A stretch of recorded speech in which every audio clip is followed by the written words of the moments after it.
Thanks to our good friend Eve here.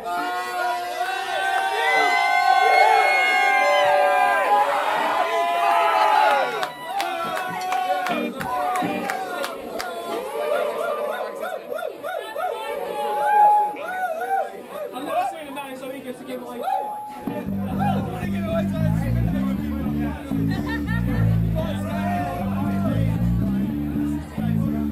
I've dug beneath the ruins and I've delved beneath the sands, and I've tried to read the answers as it slipped right through my hands. Dream the dream till boring was a boring thing to do, and I've learned the price and value of false compared to dreams.